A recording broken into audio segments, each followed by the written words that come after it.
gentlemen, Munciana Courtside, show number 4, season number 4. Good show for you today. Some updates on what's been going on, and got to see some good volleyball this week. I'm kind of anxious to talk about it. Mike Lingenfelter, Randall Gardner. Yep. Have at it, big fella. This past week highlights we kind of talked about Tuesday being a big sectional game, Wapani versus Yorktown. Yorktown took them down to 4. A closer game than a lot of people expected. A couple of really tight games. I think WAP came out kind of amped and ready to go. WAP's a hard place to play.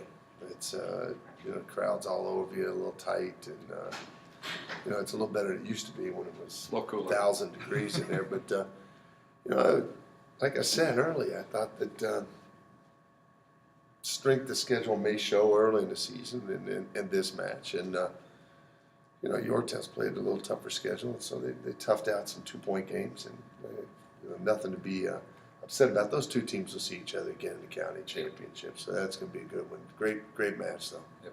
Also on Tuesday night, we talked about Providence, New Albany, and Providence swept New Albany. Providence is awfully good. Providence is the pride of the South. Terry Parika's gotten that squad going in the right direction. I heard they did a tribute for John Breeding there, who's a legendary coach for New Albany. He's had an incredible career.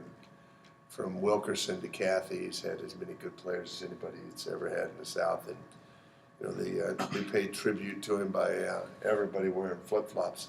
I think that John Breeden made the flip-flop famous. Most people aren't aware of this. On the beaches, people wore boots for the longest time until Breeden brought flip-flops around it. So, congrats to Providence on a big win over a big sweep over New Albany. But, more importantly, congrats to John Breeden, one of the really good guys in the business. Yep. Thursday night, we talked about a little battle up north. LaPorte and Michigan City, only one loss out of the two teams. That was LaPorte, but Michigan City takes them down 4.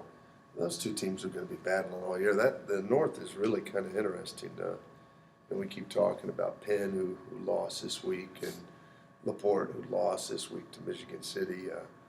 Crown Point lost this week too, but man, they're awfully good. Yeah. That's a good matchup, and I think that those two teams, Michigan City and LaPorte, are going to be in a hunt as the season comes to an end. Yeah. Thursday night also, Franklin, Center Grove. We talked about Franklin coming up 1 loss, and then they had a few losses this past week, but they played some good competition. Yeah, it goes back to strength of schedule. Yeah. Some of these teams, these people are getting caught up in records. A lot of times you'll look at a team that may have 3, 4, 5 losses. It's a schedule thing. There's some guys out there that are playing ranked teams every time they turn around. I look at Hamilton Southeastern, and I think that they've played as rugged a schedule as anybody. This week, I think they get Yorktown and Fishers on Tuesday and Thursday, and so some teams are going to have a lot of losses. Yeah. Some teams aren't, and that's what I keep going back to. Center Grove has bid off a pretty good schedule, so for Center Grove to sweep Franklin, yeah, it's not a big surprise, and Franklin's very good. Center Grove is real good. Yeah. And then on Saturday, the invite we were talking about from top to bottom. I mean, Assumption wins it in 3 in the final against Avon. Assumption, a little different Assumption team.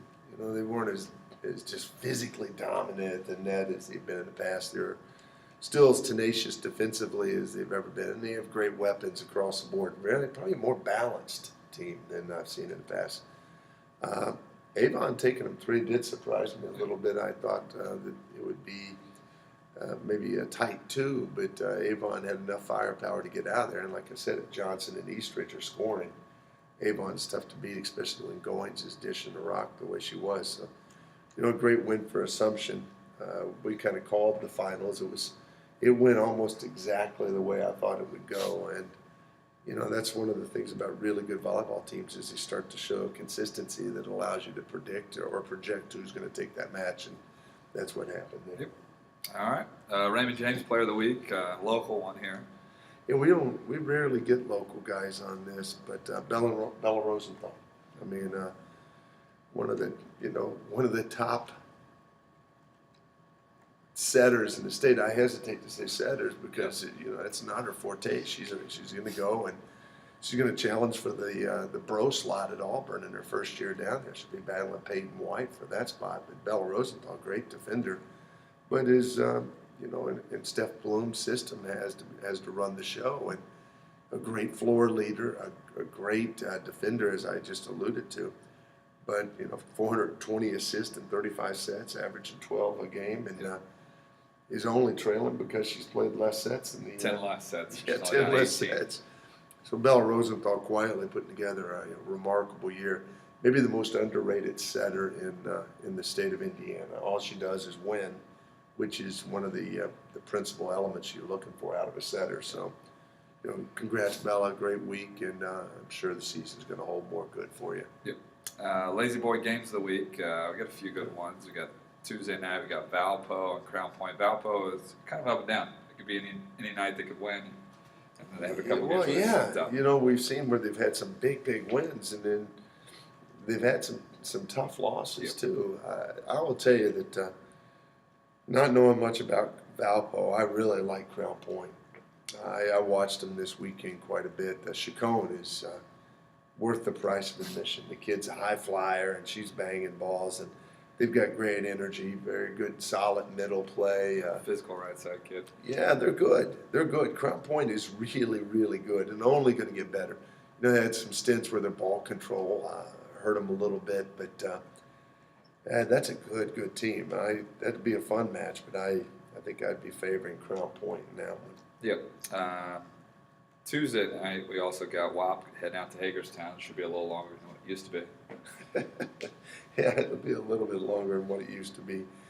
Hagerstown has a shot in 2A. They're a solid little 2A squad, and WAP used to be a 2A squad, now moved up to 3A, and they're going to be the big brother here. They bounced Hagerstown last year in the 2A state run, the greatest run of Hagerstown has ever had. Hagerstown has a great nucleus. I love the setting, solid middles, good pins. They have a great nucleus. I think they may be a year young for Wapahani. Wapahani with Sky Van Note and Stella Davis flying in the middle and led by a quality setter in Lexi Spence. They're going to be tough to beat. That'll be a fun match, more fun than it used to be. Yeah. But I think that Wapahani probably a little bit much for Hagerstown. Yep. You were just talking about HSE. They got Tuesday night. They got Yorktown coming to their place. Road team won every game for the last 4. So. Is it the road team has won every time? Yeah. Wow. For the last 4. I did not. I thought it was. So that game is at Yorktown? No, it's at HSE. So that's where Jason's got to get the monkey off his back. I think that HSE's still a little beat up. They're getting healthier. I think they're still probably going to be missing a couple of folks for this game. Yorktown's just too much. What they're doing right now is really remarkable. Their consistency for this time of year is off the charts.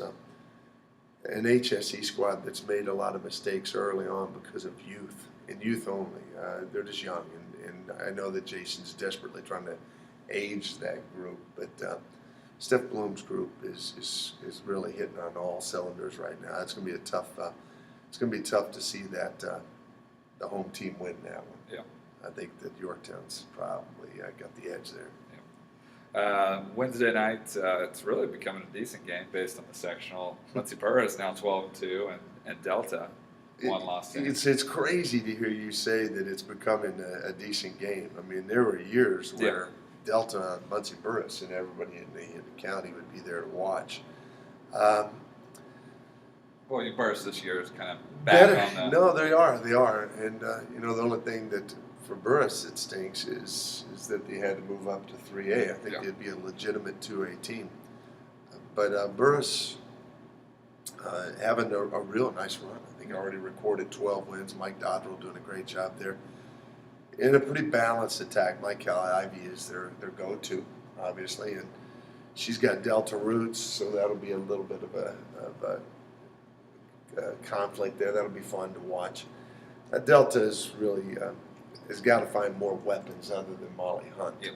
Molly Hunt is very good, but she's been their go-to all year long. I like Delta in that match.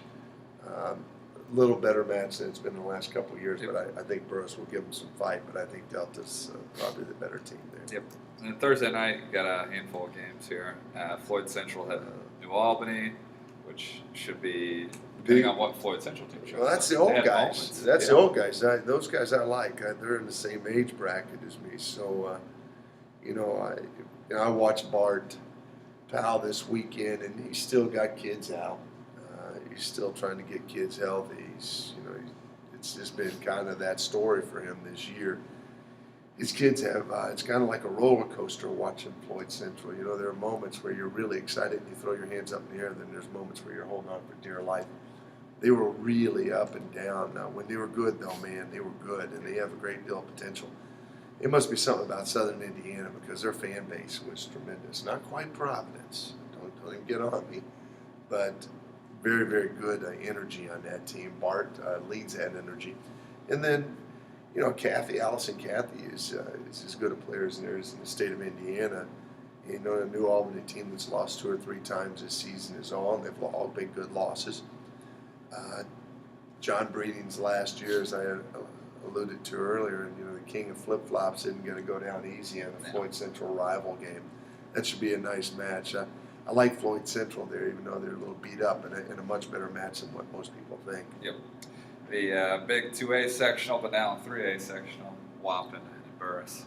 Yeah, it's a tough week for Burris. Burris gets their whole sectional almost played out in front of their very eyes at home, though. And back-to-back nights. Yeah, WAP.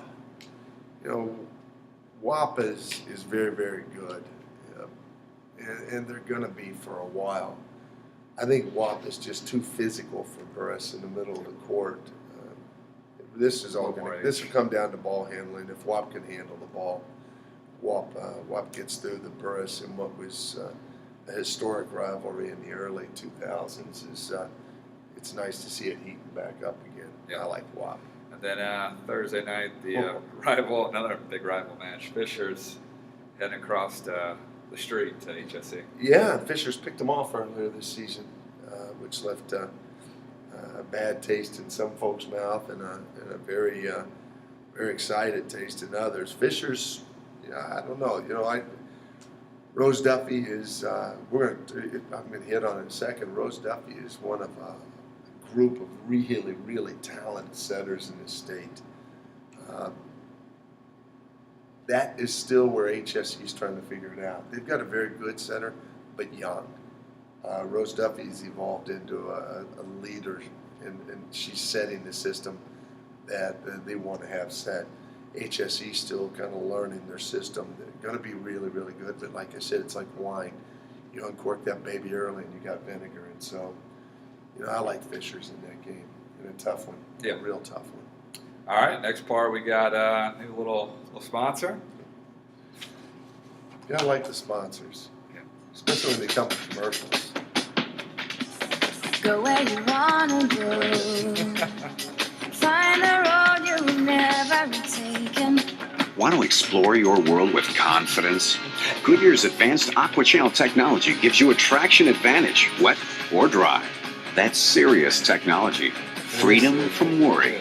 AquaTread tires. Serious freedom. Only from Goodyear. Goodyear, Goodyear. Solid, Randy. Very solid work. I think that may have something to do with Randy buying 2 new tires this past week and getting hit for 200 plus. They were Goodyear. I'm sure they were. Goodyear tires. Where are we going here, big fella? Who's having a good year?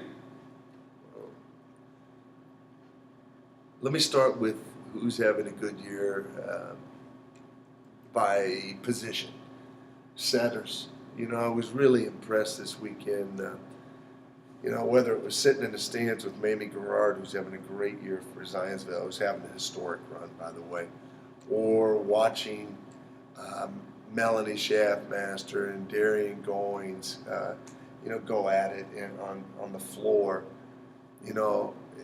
It's unbelievable. I referenced Rose Duffy, who's with the Fishers group. I could look at the top 10 and, Bella Rosenthal, our player of the week. No one even talks about her having a great year. Mamie Gerard, who led the state in assists last year, is having a great year.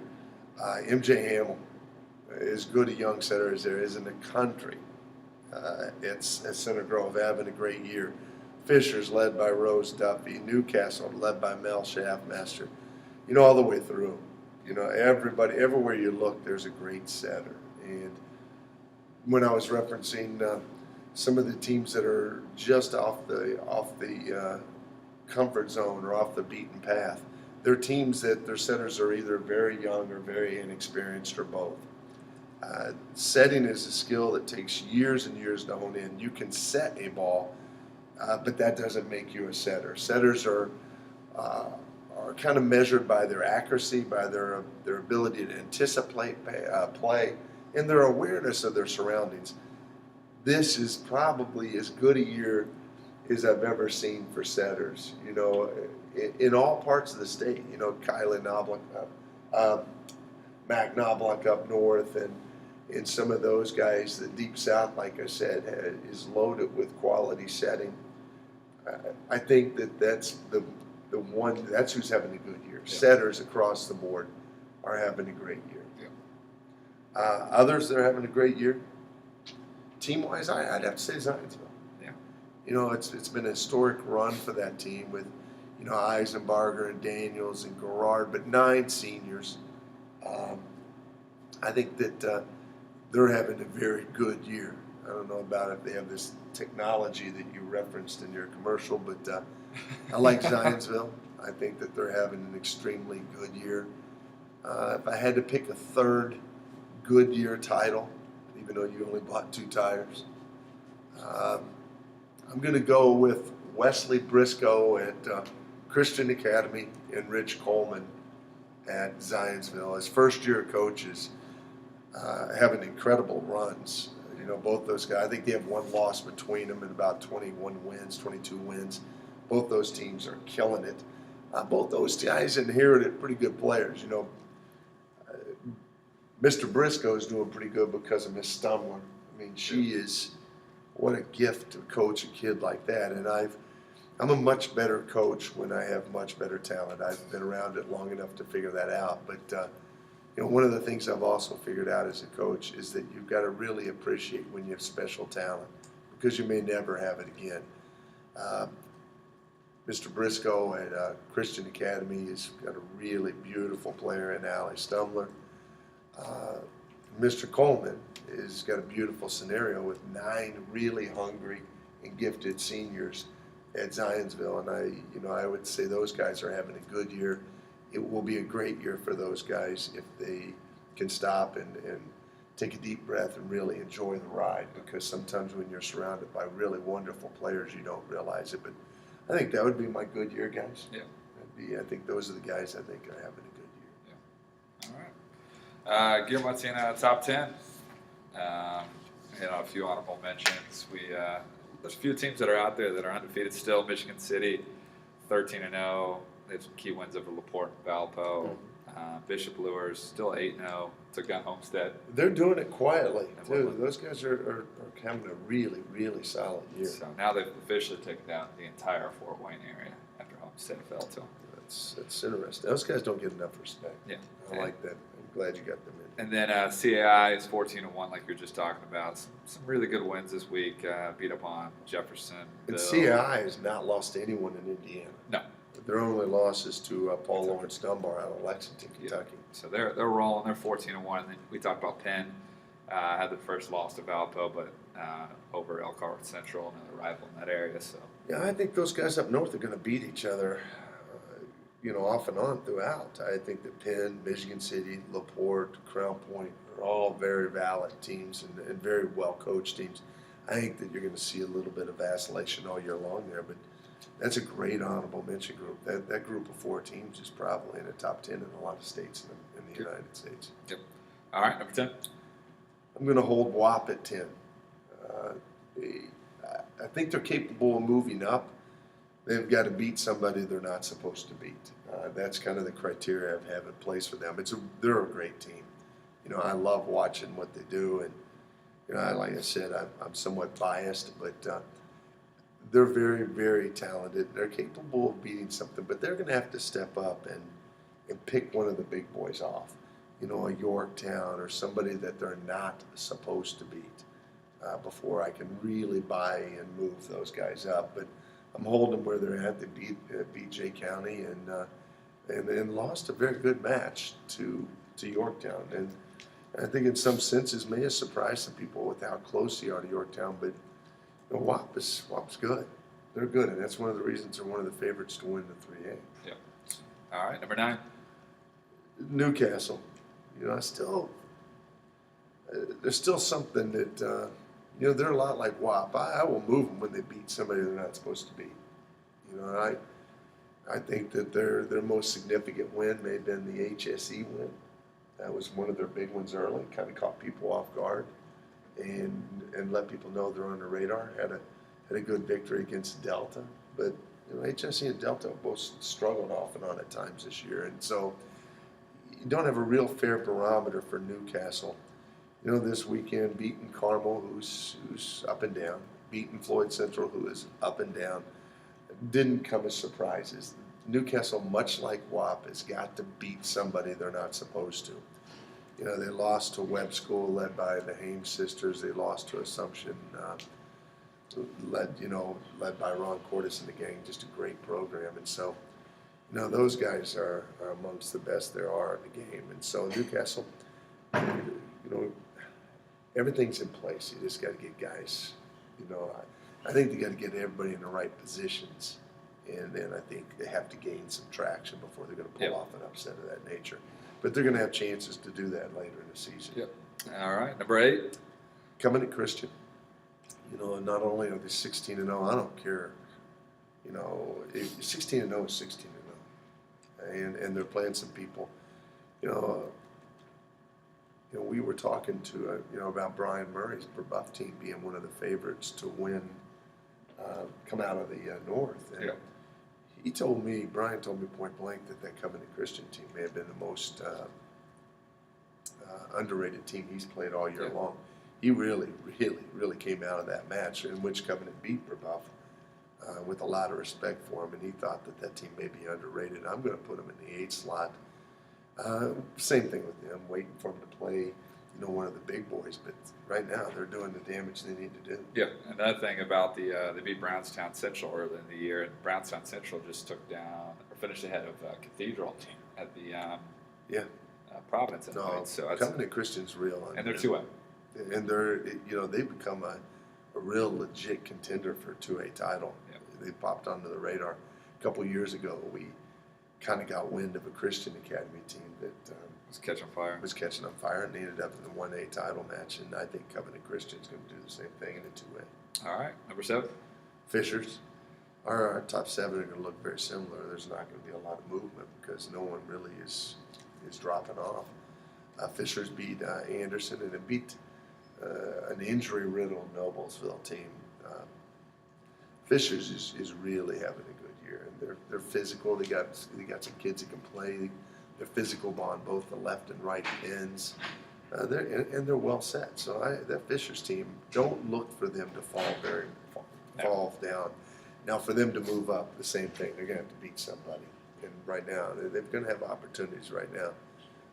They're just doing what they have to do to stay on top. Yep. All right, number 6. Crown Point. Tough loss for them to Avon. But I will tell you, they beat a very good Webb team, beat a very good Floyd Central team, and at times looked like a college team out there. They're big, they're strong, they're fast. Chacon is she's as good as they get. I like Crown Point, and even though they've lost 3 times, and I talked about this early, they've played a lot of very good volleyball. Yeah, but they're my number 6. Yep. All right, top 5. I'm going to lead it with Center Grove. That's where they were last week, and that's where I'm going to keep them. They're coming off of a massive, massive victory. On Tuesday night, everybody was kind of singing the blues. They were going 5 with Carmel. Maybe we had them overranked. And then they go out and beat the top 30 team in the country in Mercy out of Louisville in a brutal 5-game match after losing the first 2. So Center Grove, those kind of wins will make you grow. And keep in mind their only loss of the year is a loss to Zionsville, who's ranked above them right now. They are the only team in the state of Indiana to beat Avon. And so they're dangerous, and don't sleep on them. They've got the pieces, and as we alluded, a setter to get them home. Yeah, no doubt. All right, number 4. Providence, all they did was win. They didn't pick off anybody big. They didn't have anybody little on their schedule. Terry doesn't run from anybody, but at 12-1, they're sitting right about where they need to be sitting, and they're going to be a contender. We've had this comment. Anybody that counts them out, even though they moved up from 3A, is sadly mistaken. They're a very, very good team. All right, 3. Zionsville, those guys, I don't know. I don't want to say a team of destiny, but man, they're pretty darn good. They're pretty darn good.